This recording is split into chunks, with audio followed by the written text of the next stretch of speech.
City round up updates చూద్దాం.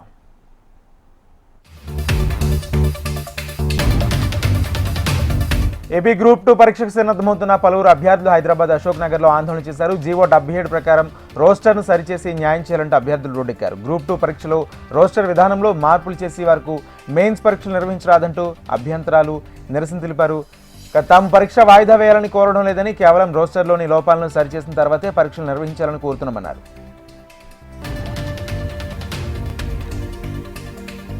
Jubilee Hills road number 44లో GHMC park కబ్జా చేసి రెస్టారెంట్ నడుపుతున్నారు. స్వయాన సీఎం రేవంత్ రెడ్డి ఇంటి దగ్గరలో ఉండడం తరచూ రోడ్డు మీద ట్రాఫిక్ జామ్ అవుతుంది. దీనిపై కంప్లైంట్ రావడంతో జీహెచ్ఎంసీ అధికారులు రంగంలోకి దిగారు. రెస్టారెంట్ ఫర్నిచర్ స్వాధీనం చేసుకున్నారు. సంబంధిత వ్యక్తులకు అధికారులు నోటీసులు ఇచ్చారు.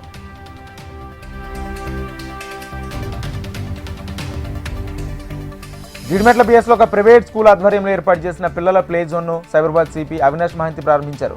పిఎస్కు వచ్చే తల్లులకు భార్యాభర్తల తగాదాలతో పిఎస్కు వచ్చే పిల్లలతో పాటు సిబ్బంది పిల్లలకు ప్లే జోన్ ఎంతో ఉపయోగపడుతుందన్నారు. ఈ కార్యక్రమంలో Balanagar DCP Suresh Kumar, ACP Hanumanthu, CI గడ్డం మల్లేష్తో పాటు సిబ్బంది పాల్గొన్నారు.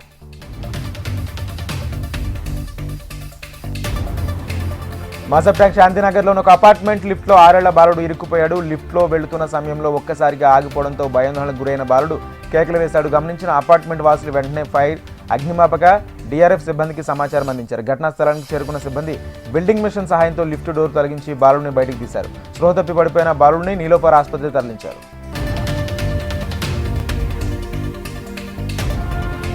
అందమైన ముద్దుగొమ్మలు బంగారు వజ్రాభరణాల కలెక్షన్తో మెరిసిపోయారు. హైదరాబాద్ తాజ్ కృష్ణాలో ఏర్పాటు చేసిన ఏసియా జ్యువెల్ షోను సినీ నటులు రాశీసింగ్, కామాక్షి భాస్కర్ ప్రారంభించారు. దేశంలోని ప్రముఖ బంగారు వజ్రాభరణాల వ్యాపారులు ఒకే చోట తమ కలెక్షన్లను అందుబాటులో ఉంచడం అభినందనీయమని రాశీసింగ్ అన్నారు. పెళ్లిళ్లు, పండుగ సీజన్ను పురస్కరించుకుని అన్ని బ్రాండ్స్ ఒకే వేదికపై తీసుకురావడం సంతోషంగా ఉందని నటి కామాక్షి భాస్కర్ అన్నారు.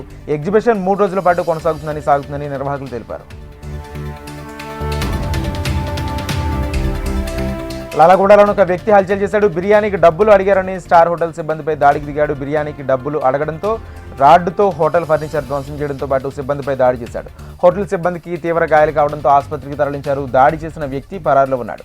ప్రతిరోజు తనకు బిర్యానీ ఇవ్వాలని బెదిరిస్తున్నాడని, ఇవ్వకపోతే దాడులకు దిగుతున్నాడంటూ హోటల్ యాజమాన్యం తెలిపింది.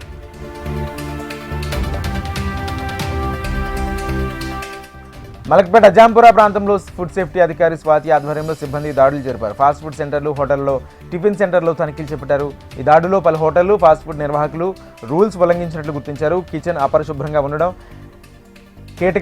కిటికీలకు తెరలు లేకుండా ఏర్పాటు చేయడం, దుమ్ము ధూళి వస్తున్నట్లు అధికారులు గుర్తించారు. పాడైపోయిన కూరగాయలు వాడుతున్నట్లు అధికారులు కనుగొన్నారు. అవసరమైన ఉష్ణోగ్రత ప్రకారం చికెన్ను నిల్వ చేయకుండా వాడుతున్నారని గుర్తించారు.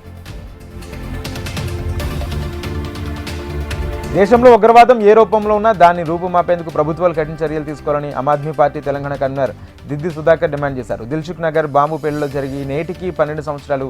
ఈ సందర్భంగా యాంటీ టెర్రరిజం ఫోరం ఆధ్వర్యంలో గోకుల్ చాట్ బాంబ్ బ్లాస్ట్ బాధితుడు Rahim, AAP Telangana convenor Sudhakar bomb blast బాధితులకు నివాళులర్పించారు.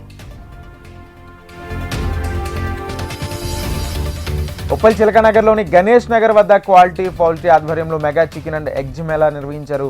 బర్డ్ ఫ్లూ ప్రచారాన్ని పటాపంచలు చేయడానికి చికెన్, ఎగ్స్తో తయారు చేసిన ఫుడ్ను ప్రజలకు పంపిణీ చేశారు. చికెన్ ఫ్రై తినడం కోసం ఎగబడ్డారు. ఆర్టీసీ బస్సు దిగి సైతం ప్రజలు చికెన్ తిన్నారు.